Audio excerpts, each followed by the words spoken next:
BJP का दिल्ली में mayor बनाने का सपना हो गया चकनाचूर। मेयर की महाभारत में अब लग गया विराम। अगले 24 घंटे में तय हो जाएगा दिल्ली के मेयर का नाम। केजरीवाल ने दे दिया बीजेपी को सुप्रीम पटकनी। पिछले 2.5 महीने से दिल्ली में चल रही उठापटक अब खत्म हो गई। सुप्रीम कोर्ट ने बीजेपी के तमाम हथकंडों को फेल कर दिया। मेयर चुनने का रास्ता साफ हो गया। बीजेपी को बड़ा झटका देते हुए मनोनीत पार्षदों से वोटिंग का अधिकार सुप्रीम कोर्ट ने छीन लिया।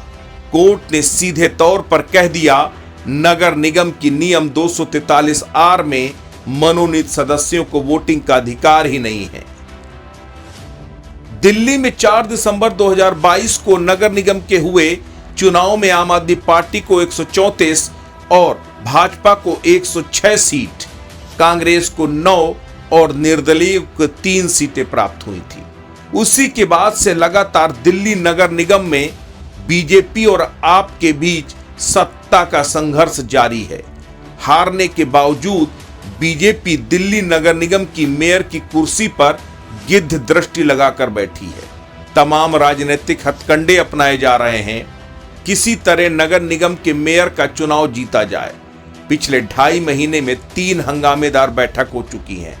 इन बैठकों में भी मेयर, डिप्टी मेयर और स्टैंडिंग काउंसिल का चुनाव नहीं हो पाया। बीजेपी ने एक बड़ा कुचक्र रचते हुए मेयर के चुनाव से पहले ही 10 पार्षदों को मनोनीत कर दिया। इन पार्षदों को वोटिंग का अधिकार दिलाकर मेयर की कुर्सी का बड़ा खेल करने का मंसूबा बीजेपी ने पाल रखा था। लेकिन बार बार के हंगामे के बावजूद जब यह तय नहीं हो पाया, तब सुप्रीम कोर्ट ने बड़ा फैसला दिया। सुप्रीम कोर्ट ने सीधे तौर पर दिल्ली की सरकार को यह आदेश दिया कि 24 घंटे के अंदर मेयर का चुनाव संपन्न कराया जाए। इतना ही नहीं, मेयर के चुनाव में वोटरों को तो कोई रोकेगा ही नहीं, बाकी यह भी कोशिश की जाएगी कि किसी भी तरह की गड़बड़ी ना हो। पहले जरा यह भी समझ लीजिए कि आखिर दिल्ली नगर निगम का चुनाव इतना महत्वपूर्ण क्यों है। अभी कुछ दिन पहले ही केंद्र सरकार ने दिल्ली के 3 नगर निगम को मिलाकर एक कर दिया था।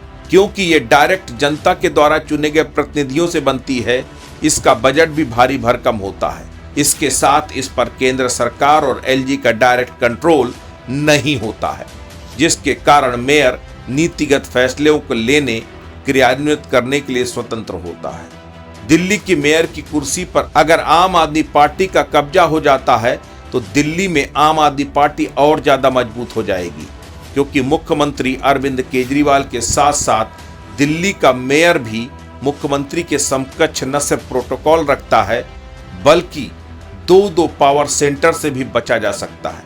यही वजह है कि माना जा रहा है कि सुप्रीम कोर्ट के फैसले से अरविंद केजरीवाल की दिल्ली की सत्ता पर पकड़ और ज्यादा मजबूत होगी। लेकिन इसका राजनीतिक फैसलों में दूरगामी परिणाम भी सामने आएंगे, क्योंकि जो योजनाएं सरकार ढंग से नहीं चला पाती, उन पर नगर निगम में सरकार न होने का बहाना बनाकर बचने का प्रयास करती थी, जो अब संभव नहीं होगा। अब इस फैसले के बाद मेयर और डिप्टी मेयर आपका ही बनने के आसार बढ़ गए हैं। अस्तित्व न्यूज नेशनल के लिए ब्यूरो रिपोर्ट।